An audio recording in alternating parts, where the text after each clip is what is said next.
Welcome to The Explainer. Today we're diving into something pretty cool, a mental toolkit that some of the world's smartest people use to make incredible decisions. Think of it like an operating system upgrade for your brain. But first, let's kick things off with a little brain teaser. This one comes from the legendary investor Charlie Munger. He posed this riddle to a bunch of kids.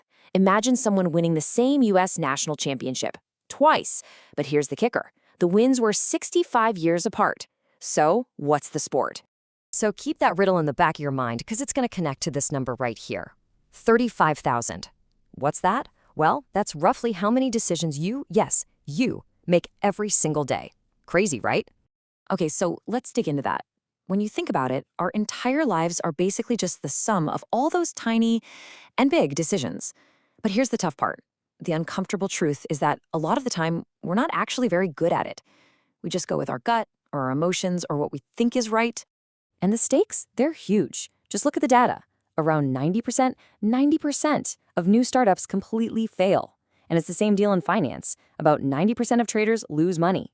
A huge chunk of that comes down to one thing, making bad calls when it really matters.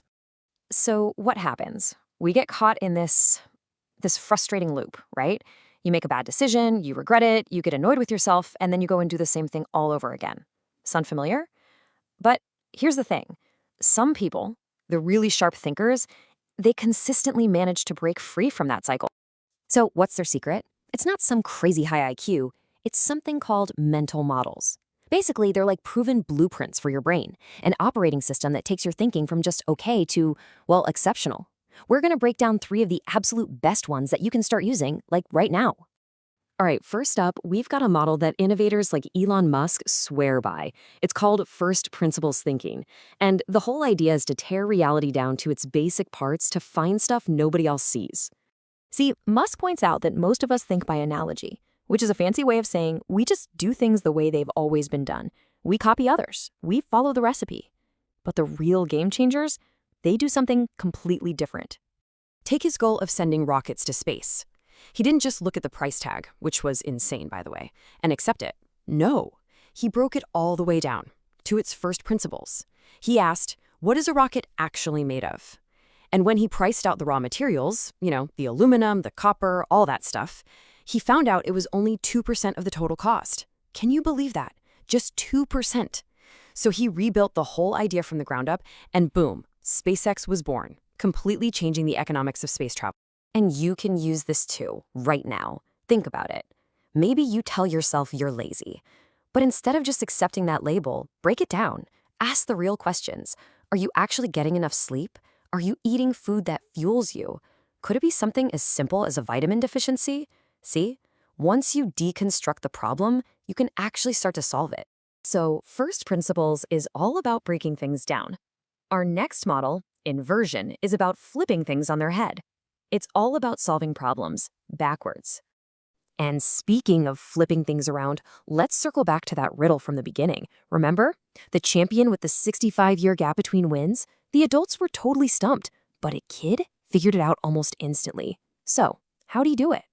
The answer? Checkers.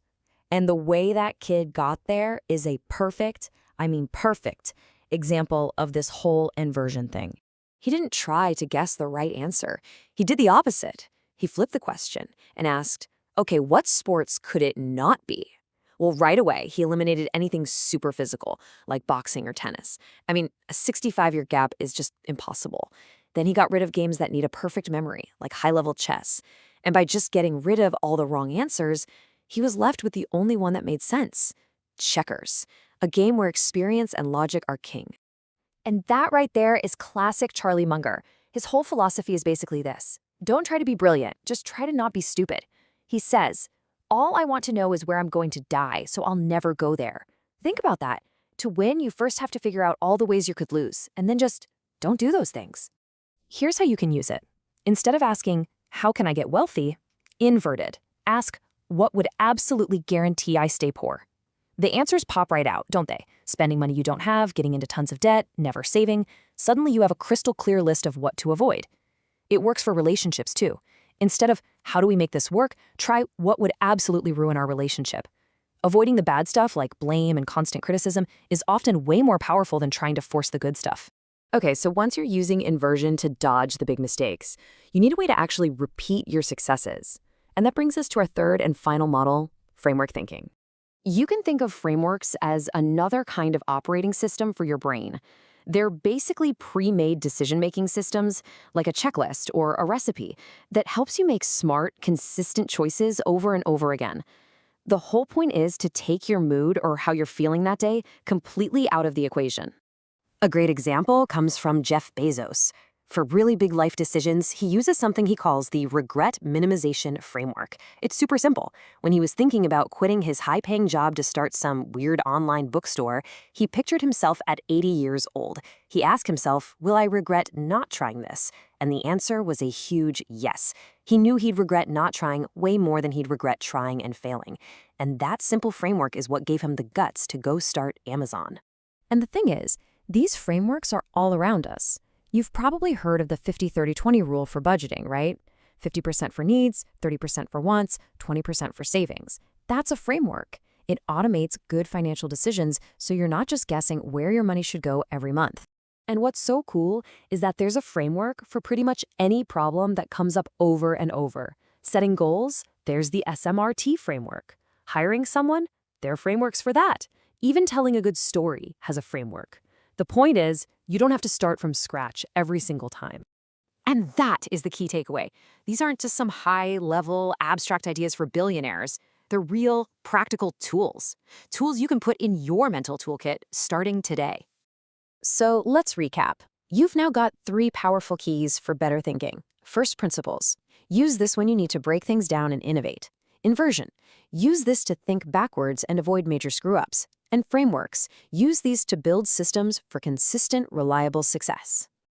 Look, these models can literally change how you see the world and make decisions.